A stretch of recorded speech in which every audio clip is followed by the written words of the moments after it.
Hey, what's up guys? Welcome or welcome back to my channel. My name is Sarah and we are here for another time travel-esque vlog.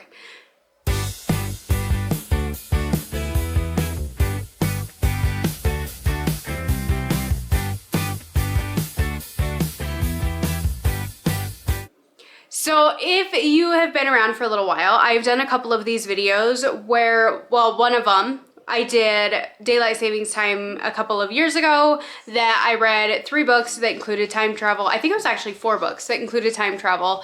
And because for whatever reason, I love time travel books.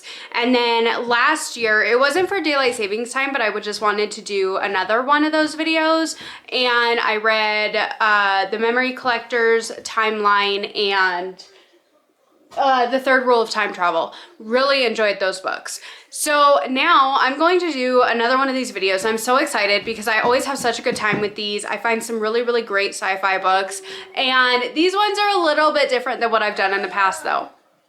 These are more time travel adjacent, not exactly your traditional time travel, but I'm excited for them nonetheless. So these are the 3 books that I'm going to be reading this week. Thank you so much for being here and hanging out, and I hope you like this video. So the first book that I am going to be reading is The Tusks of Extinction. This is by Ray Nayler. I've never read anything from this author, but he did write The Mountain and the Sea, I think is what it's called, but I've never read anything from him before. Now this one has caught my attention for quite some time, and it is a tiny, tiny little book. Look at that. It is like 100 pages, and I have been very scared to read it because of that, because of how short it is. But I finally got my hands on it, and I'm going to try it out, and I hope that I love it. It says, when you bring back a long extinct species, there's more to success than the DNA. So this says, Moscow has resurrected the mammoth, but someone must teach them how to be mammoths, or they are doomed to die out again. Dr. Damira Kismatilina, an expert in elephant behavior, was brutally murdered trying to defend the world's last elephants from the ivory trade. Now, her digitized consciousness has been downloaded into the mind of a mammoth. As the herd's new matriarch, can Damira help fend off the poachers long enough for the species to take hold? Or will her own ghost and Moscow's real reason for bringing the mammoth back doom them to a new extinction? So this isn't exactly time travel, but it does resurrect mammoths. It's kind of like a Jurassic Park kind of thing, except you put like an AI mind into a mammoth. And it's so intriguing to me, and I'm so excited to try this out. I really, really, really hope that I love this and have another win for a tiny little novella. God, I hope that I love this. So this is the first one that I'm going to be reading.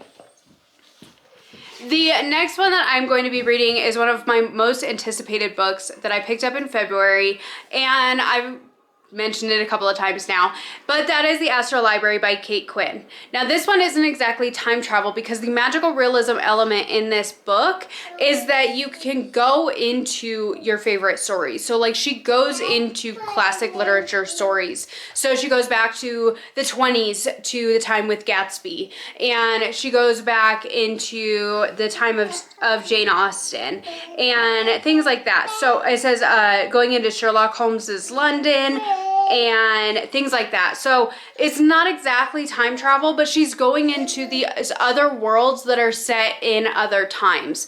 Now this one is a magical realism by Kate Quinn. This is her first foray into that. You've probably heard me mention before Kate Quinn. She's an absolutely phenomenal World War II historical fiction author. She writes amazing female friendships and female characters, and I love her writing. And so with her coming out with magical realism, I love the magical realism genre, so automatically I knew I was going to buy this, and I'm intending to love it. This one, I don't see how it could not be amazing. Coming from Kate Quinn and being magical realism, I think she would have to do some pretty big damage for me not to enjoy this book. So I'm really, really looking forward to it. It's not very long. Look at that. Look at the pages. They're so pretty. So it's not very long, and I'm really, really excited for it. And I want to point this out because I think it's stunning. And there's just something about it that I love it. And maybe it's because I remember these library books. But on the inside cover, it has like a picture of the little pockets for the checkout slips and like the due dates and stuff. And I think that's so fun. The hardcover itself is just like a plain blue hardcover, but the end pages in this are really, really pretty. and it has this in it, which I think is super fun. So this is the book that I will be reading, or another one of the books that I will be reading, and I can't wait for this one. I think this is my most anticipated of the set, but honestly, all three of these are highly anticipated for me. And then last but not least, the most time travel, like real time travel one that I have for this is, of course, it has to be The Everlasting by Alex E. Harrow. I've read 10,000 Doors of January and Starling House by Alex E. Harrow, and I love her writing. I love her books. And I'm hoping this one is the same way. This one is, let me read it again because it's easier to follow that way. It says, a legend. Sir Una Everlasting was history's greatest hero, a lost girl who would draw a sword from the Heartwood and become a legend.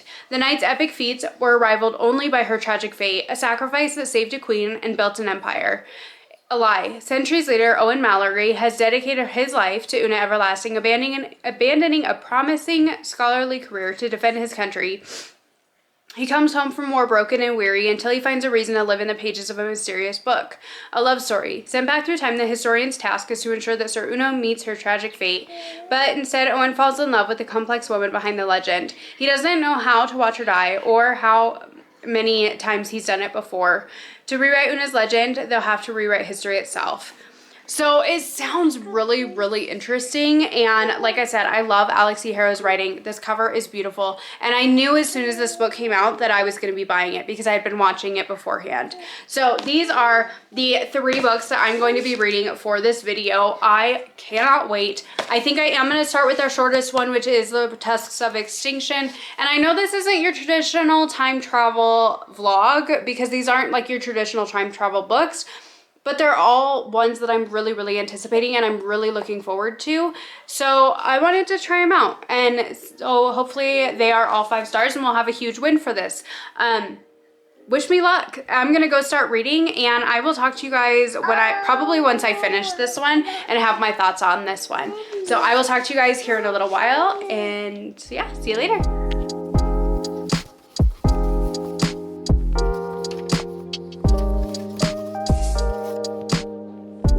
Hey, what's up guys? So I do have some updates. It is the next day and I was planning on finishing The Tusks of Extinction last night, but I had 2 chapters left when I stopped. I was literally falling asleep reading that last page of the last chapter I read. So I needed to stop and finish it up this morning. I woke up, got my coffee, and I ended up finishing this first thing this morning. It was like 10 pages. I'm giving this 4 stars. Let me start by saying that. So this book is very different. It is a sci-fi. It is a woman who gets her consciousness downloaded and like replicated into a computer at one point in time. And then later on, like a few hundred at least years later, they come to the conclusion that they are able to like reanimate like unextinct mammoths. I don't remember what the word is. The de-extinction, there we go. They're able to do that with woolly mammoths and they are doing that, but the mammoths, because they are born in captivity and the elephants that they are born from are born in captivity, they don't know anything about being out in the wild. They don't know how to keep themselves alive. And so they come to the conclusion that they are going to download our main character's consciousness, her name is Demira, into a mammoth so that way she can be the matriarch to the mammoths and teach them how to be mammoths, because when she was alive she was actively fighting against poachers who were trying to kill off all the elephants to steal their ivories. Now, Demira was, like, she was working in Africa at this time, and like I said, she was trying to fight against these poachers, and it's basically this book overall is a look into the horrors of the lengths that people go to get ivory and why that should not be happening. The main point of this is exactly that, is to bring awareness to people about the poaching that leads to ivories. Now, this book, there were parts of it that really frustrated me because I do live in Western Colorado. We are hunters. We do find shed antlers.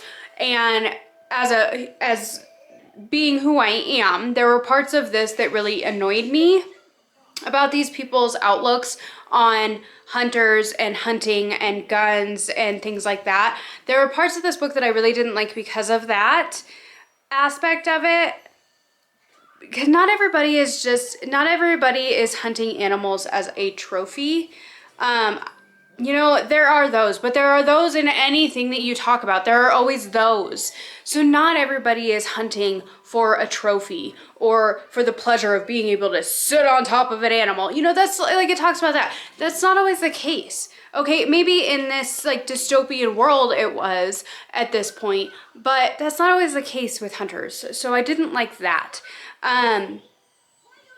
You know, we go hunting and we are feeding our family. I have a freezer out there that is completely full that will feed our family.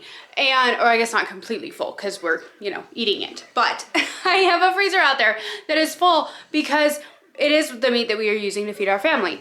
And so I didn't like that aspect of it, but overall I thought this was really interesting. I thought that there were parts of this, the writing was kind of odd, just jumping from timeline to timeline and perspective to perspective. It got a little bit confusing, but overall I thought the story was well done. It was well told. It does talk about a lot with the extinction of the elephants in this case, and the connections with the people poaching these animals literally just to get their tusks. Like, they don't do anything with them. And that's the thing is poaching.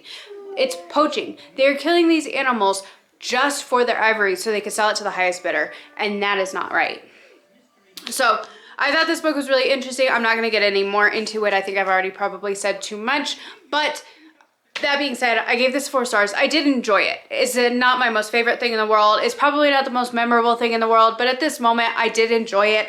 I did think it was interesting, and I would definitely read this again at some point in time when I kind of forget about it and whatever. I think I would definitely read it again. I think it's really interesting, and this cover is beautiful, which is just like a bonus. And the funny thing is that actually after finishing this book, I had articles come up on my Google on my phone talking about how there is an actual like de-extinction lab in Texas. Now, I don't know if it's true or not because I didn't look into it at all, but I thought that was kind of funny. So after finishing The Tusks of Extinction this morning by Ray Naylor, I did, of course, have to pick up The Astral Library by Kate Quinn because I was so excited for this book and I can't keep ranting and raving about it. So I have been reading this one today, and I am currently 70 pages into this, almost on chapter 7, and we meet this character, and her name is Alexandria, or she goes by Alex. We meet this character named Alex, and she works in a grocery store, and, or I guess, does she work in a, I don't remember, either way. She has, or no, she is a barista. That's what it is. So we meet Alex, and Alex is a barista and works actually a few different jobs. She works like 3 jobs trying to make ends meet, and she still keeps talking about like how she only has like $35 or whatever in her bank account to last until payday. And I feel like honestly we've all been there. We've all been there at some point in our lives. So she's very relatable, and something happens with her job as a barista, and she talks back to a customer because he's being a jerk, and she gets fired. So when this book starts out, she goes into the grocery store. She's trying to get groceries to last her until payday with her $35 or whatever, and her card gets declined. And that's like the start to a really, really awful downward spiral for her day. So her card gets declined, and then she goes to work as a barista, and she makes a comment to a guy who's being a jerk, and so she gets fired from that job. And then when she called to check on her bank account and figure out why the heck her card was declined, she finds out that her card is actually in the wrong name. Somebody with a name like Libby Bibb or something ridiculous like that is the name on the account that she set up like 8 years ago. So she needs like 3 forms of identification, which she doesn't have, to make, you know, to get it fixed or whatever. So she doesn't have that. And then her other job that she does, that it's just like a scribe kind of job, that job says all of your accounts have been transferred to this in this name. Thank you so much for working for us, kind of a thing. So she doesn't have access to that. Her favorite job is one at a library, and they don't have any work for her right now. And so it's like the beginning of a downward spiral. She goes home and her roommate says that she has to move out because her roommate is a guy and his girlfriend is jealous of her because they hooked up once. And it's just like, it's a really, really, really awful day. So she has this really awful day and she goes to the library. It's her safe haven.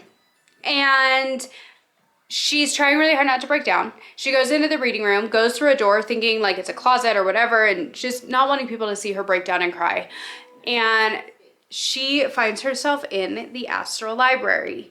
Now, the Astral Library is a magical library for people who are lost and have nowhere else to go and are just desperate. And she meets the librarian. And the librarian tells her that she can pick any book that is, what's the wording? So she can enter into the world of any book that has passed into public domain, which I had to look that up because I wasn't 100% sure what it meant. I had a general idea, but I wanted to be positive that I was thinking correctly. And that just means that it is past the point where the copyright is in question. Past the point where there would be issues with copyright. So anything that has been out for an exceedingly long time, that it's been X amount of years since the author has passed away, what have you. So it has to be an older book. It can't be anything modern, at least like newer. So she can't go into Fourth Wing. She can't go into Game of Thrones. She can't go into anything like that. She can't go into, she wasn't able to go into Middle Earth. She wasn't able to go into Narnia because that was her first two choices, was Narnia and Middle Earth. But she can go into anything that is accessible through public domain. So she is trying to figure out where she wants to go. And the way that this library is described is incredible. So she can choose to go into 3 different stories and see if any of those work for her. If she wants to stay in that story past the end, she can. The story will continue, but there is no control over it after that point. And so she can stay in that world if she chooses to, but she can always come back to the library and pick something else. But she gets 3 choices, that's it. She can only choose 3 different books. If she wants to leave and go back to her own world, she can do that as well at any point in time. The biggest thing is while you are in the library itself, time does not pass. But if you are in the outside world or if you are in the book world, time continues to go on. So say you go into, let's just say, well, I guess the example that they used was Pride and Prejudice, so I'll just use that. Say you go into Pride and Prejudice and you are there for 2 years, okay? If you go back into the library and then back out into the real world, 2 years have actually passed. So that being said, there is that rule as well. So she's trying to figure out where she wants to go. The point that I am at right now is that she has just chosen her first book to go into. I'm very curious to see where it would go. And at one point in the book, I love it because Kate Quinn, there's a page break, and let me find it. There is a page break and it says, what book would you choose? Because you've thought about it, right? Everyone with a library card has daydreamed along those lines at some point, except when it becomes real, something you can do, and not just daydream about, you realize the catch. Most of the books you love aren't peaceful places. You love them because of the drama, the gore, the heartbreak, but how many of us want to live with that kind of drama, gore, and heartbreak? I thought about that, sitting at one of the long library tables beside an emerald green lamp, tracing the cover of the new George R.R. Martin book. Did I really want to go live in Westeros, even if it had been in the public domain, with all that rape and famine and war? No, but I didn't want to go live in Horton Hears a Who either. Science Nerd talks about Goldilocks worlds, planets that are just the right distance from their planets to potentially nurture life, not too far away to freeze water, and not too close to boil it. What was my Goldilocks book? One peaceful enough to live in, but exciting enough for adventures. So I thought that was a really interesting concept because it's very true. For all of those of us who love fantasy, romantasy, any of those things, we read these books and we go into this crazy, like, made-up world. But is it a world that you would actually want to go live in realistically? Some of them, yes. Hogwarts, I am totally there. Um, but there are others, like even with, if you look at John Gwynn's books, if you want to go and live out that story, that would be a really difficult book to go and live out. If you were able to go into Dungeon Crawler Carl, would you want to? I mean, it's kind of wild when you think about it. And so I thought that was a really interesting concept. When it teased at her choosing her first book, I got the impression, you know what, I'm not going to say that. So there is a book that I thought of that I wanted it to be, and I'm not going to tell you if it's that one or not, but there is a book that I wanted it to be, and I'm curious to see if it will come in with this book. So she has mentioned some really big authors in this, and I feel like this book for her would have been a lot of fun because it kind of like, have you ever seen Last Action Hero with Arnold Schwarzenegger? I always reference Arnold Schwarzenegger movies because we watch them quite a bit and we love old 80s movies. But Last Action Hero with Arnold Schwarzenegger, he gets this golden magical movie ticket that could put him into a movie. And he can live out that movie as it goes on. And that's kind of what this book is doing. It's kind of along those lines, except it's books rather than movies. So we can go into some of our favorite books. And I think this is a really, really, really awesome concept. And you could tell that she had a lot of fun with it as a reader, as a writer, because she's referencing George R.R. Martin. She's referencing N.K. Jemisin. She's referencing, oh goodness, who else did she talk about? Tolkien, obviously. So there's a lot of different name dropping in here for some of the really beloved authors. Rebecca Yarros has been mentioned.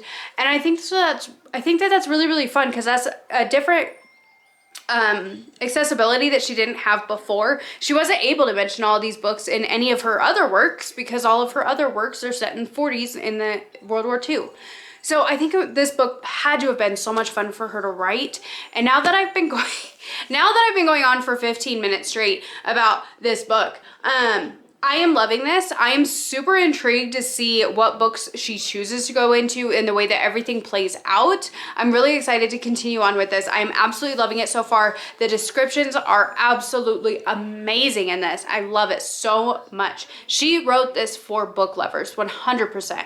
And I think she wrote it for herself a little bit too as a book lover. So I'm really, really enjoying this. I'm having such a great time. I'm flying through this already because like I said, I'm at 70 pages into this.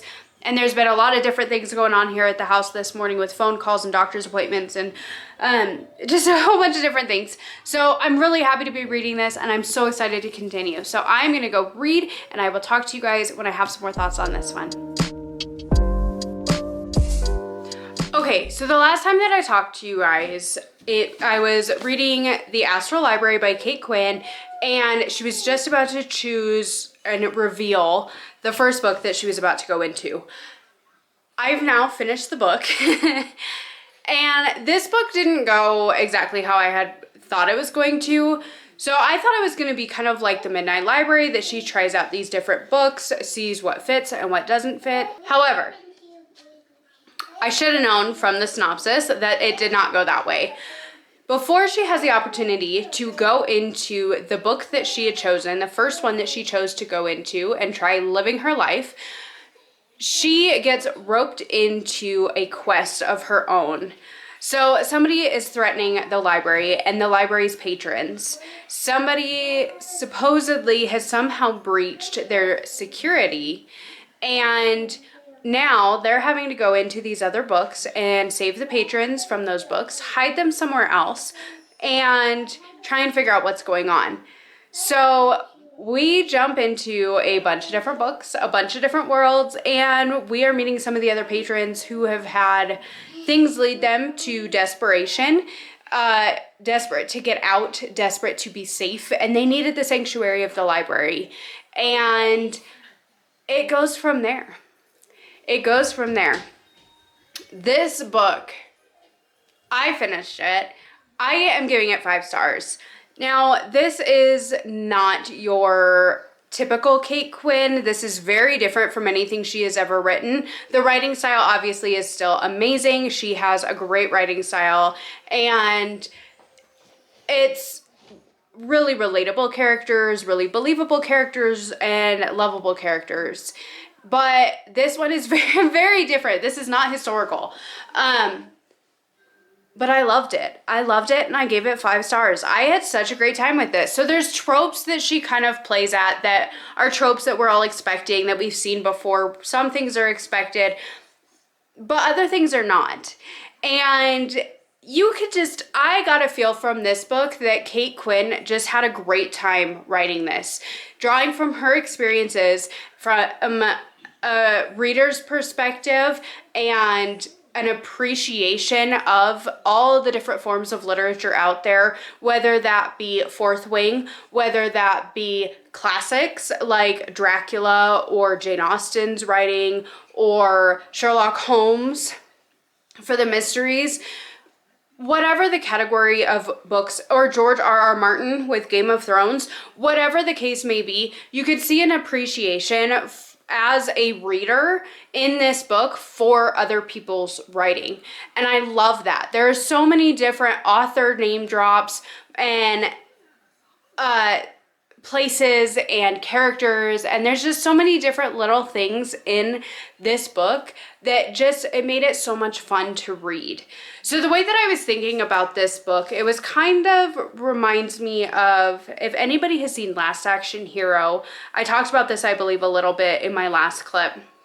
If you've seen Last Action Hero, this is like the Last Action Hero of books. Some things are predictable, some things aren't, but overall, it is a book for book lovers and it is a great time. I love this book. And I cannot wait to get my dad to read it, try and get my sister to read it. I can't wait, because I think that it might be a little bit out of my dad's realm. My sister might be a little bit weary of it because of the historical fiction part of what Kate Quinn has written before, but I think that it could really be something that they both enjoy as book lovers. You know, she even references Greer Macallister in this book as well, who is another historical fiction author. She's written fantasy as well, as far as I believe. I've never read those books by Greer Macallister before. It's the Five Queendoms, I think is what it said it was. I've never seen those books before, but I've read Greer Macallister's historical fiction, and I really enjoy her writing as well. And so there's different authors and different people that she talks about, different worlds that she talks about. She talks about the Shire. She talks about Narnia quite a bit, because Narnia was such a huge influence on her, on Kate Quinn as a kid. And she talks about Oz for the same reasons. And I just feel like this is such a book for book lovers, and it was so much fun. It was different but the same as other things that I've read similar to this. You know, Last Action Hero, but instead of being for movies, it's books, and I loved it. I had such a great time with this. So I'm giving this 5 stars, as I knew I would. I'm very, very, very happy that I read it and that I didn't wait to read it.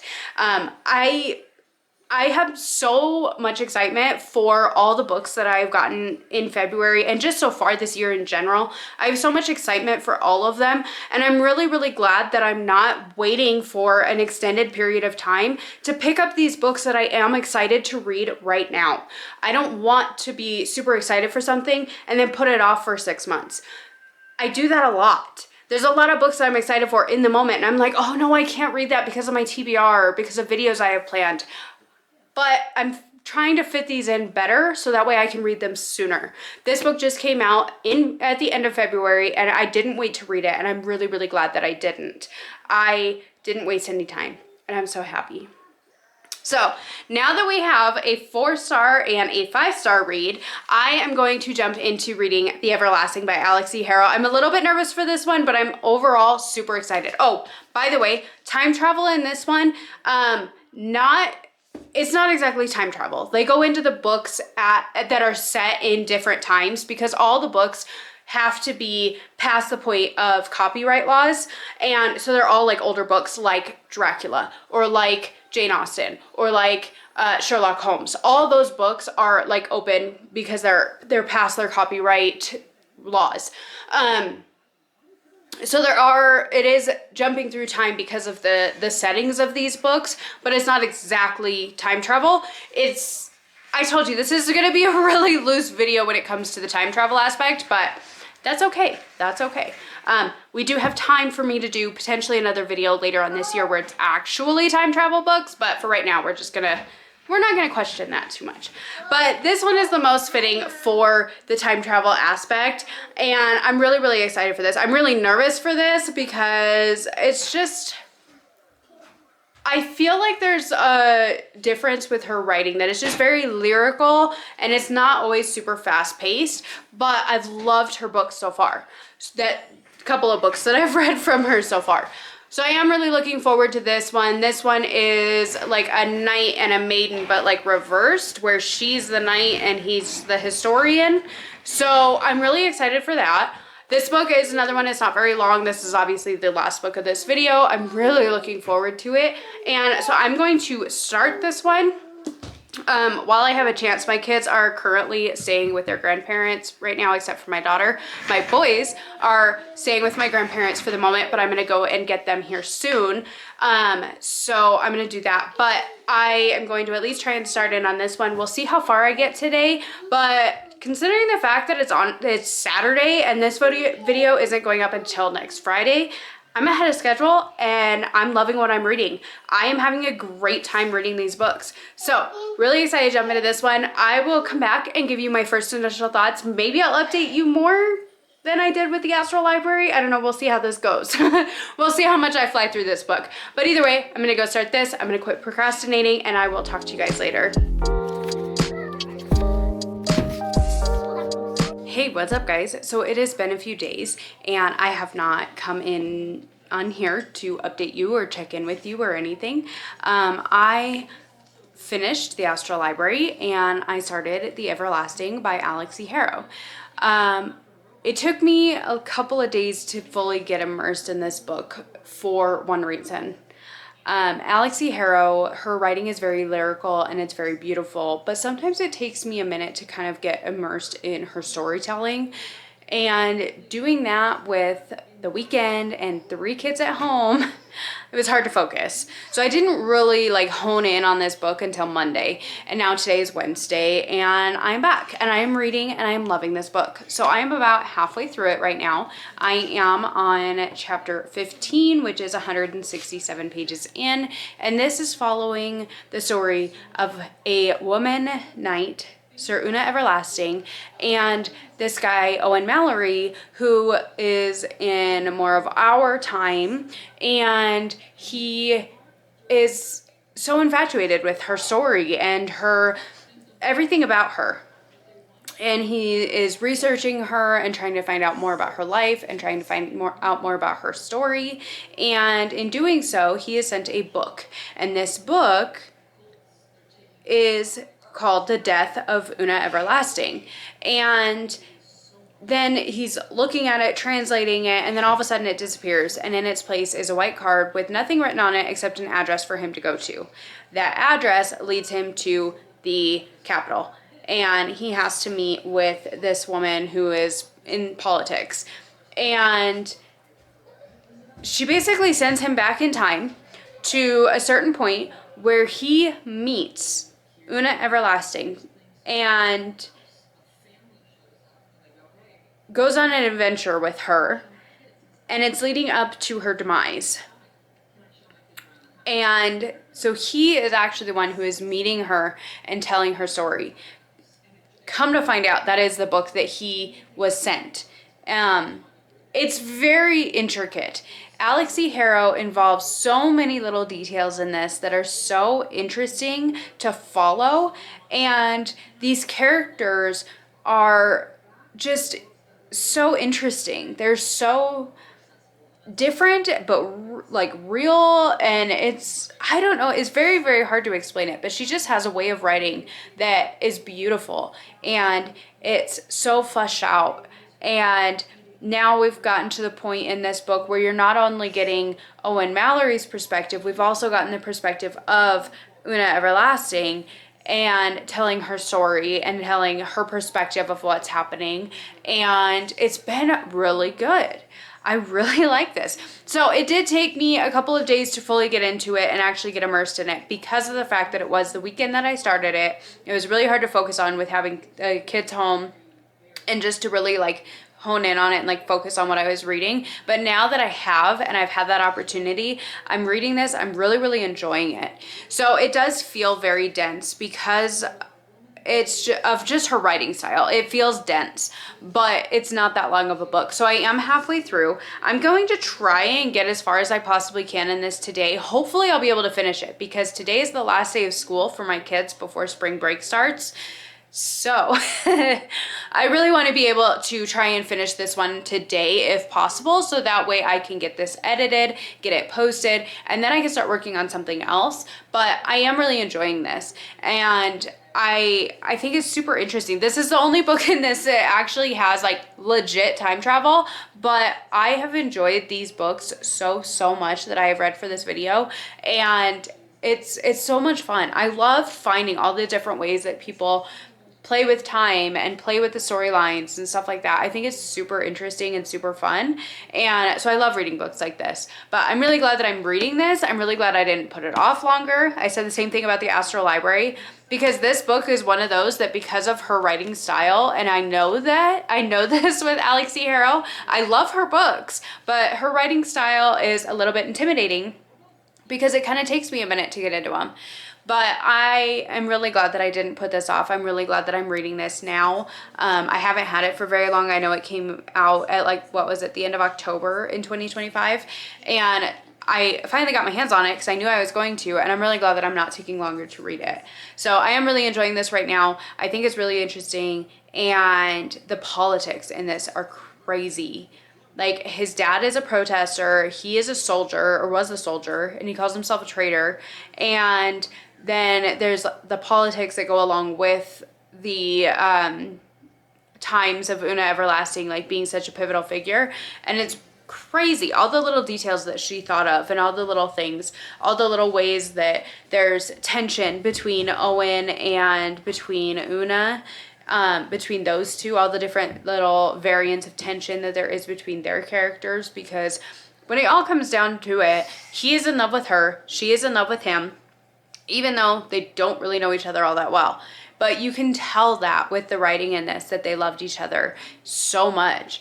And it's really incredible what Alix E. Harrow can accomplish in her books in a short amount of time too, because like I said, I'm only like 160 some pages into this.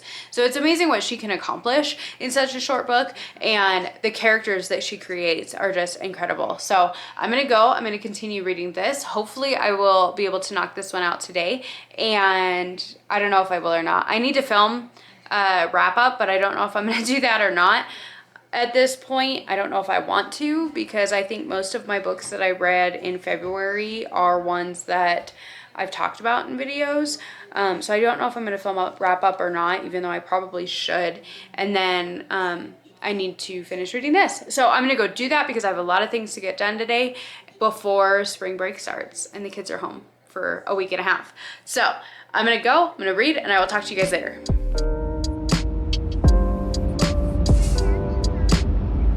So I did it. I finished The Everlasting right before I had to go down to the bus stop. I was finishing this up, and I think I'm gonna land at a 4-star.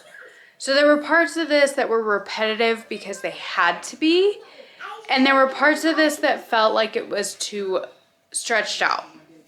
Some things took too long. And I feel like part of that was like because of the time travel thing and establishing the perspectives and the story of the characters, and I do appreciate that. But there were parts of it that did kind of drag for me. But I did really enjoy this book. I'm so glad that I read this. I think this was definitely one of her best books that I've read from her. I've only read 3. I read Starling House, this one, and The 10,000 Doors of January. But there was something with The 10,000 Doors of January that really hooked me into her writing. Obviously, I'm still buying her books when they come out. That's what really set me off with Alix E. Harrow, was 10,000 Doors of January. So I really enjoyed this one. I'm really glad that I read it. This is so different from what I normally read with knights and dragon lore and time travel. And it was very different from what I normally read. But I loved this book. It was so interesting, and I'm so glad that I read it. And I'm so curious to read more that are a little bit more I guess set in that time period, like with knights and dragons and stuff. I'm really curious to try more of that because I don't read a whole lot of things like that. And I love this. I thought it was great. So I'm giving this 4 stars. It might kind of fluctuate as I kind of ponder it more, but at least initial thoughts, that is what I'm at. So for this video, let me collect my books here. So for this video, we started with The Tusks of Extinction by Ray Naylor, which I gave 4 stars. This is more of a sci-fi, not as much time travel, but it is putting a woman who has a love of elephants and the lifestyle of elephants and puts her in the mind of a mammoth, a woolly mammoth that has been brought back to life due to de-extinction, like reversing extinction on mammoths. It was very, very interesting. I gave it 4 stars. It's maybe not my favorite book in the world, but I would definitely go back to it and read it again because I really enjoyed it. Then I picked up The Astral Library by Kate Quinn. This one was 5 stars. I love the way that she played with the stories and the magic, and it was just so much fun. I loved this. I loved Kate Quinn's writing, and I loved it. It was great. And then, of course, The Astral Library, which I gave 4 stars. So overall, this book wasn't exactly like super time travel based, but it was really fun. I'm really glad that I read all of these books. And yeah, so have you read any of these? Are you wanting to read any of these? Looking forward to any of these? I would love to hear your thoughts down in the comments. If there are any new time travel books that you would like to see my thoughts on and see me read them in the future, please let me know. I'm always on the lookout for more actual time travel books, especially because The Everlasting was, like I said, pretty much the only real time travel book in this video. So if there's any recommendations, please let me know, and I will definitely keep an eye out for them. So if you enjoyed this video, please remember to like, comment, subscribe down below. Thank you so much for being here, hanging out with me for a little bit, and I'll see you in my next one. Bye. Huh? How about on the channel?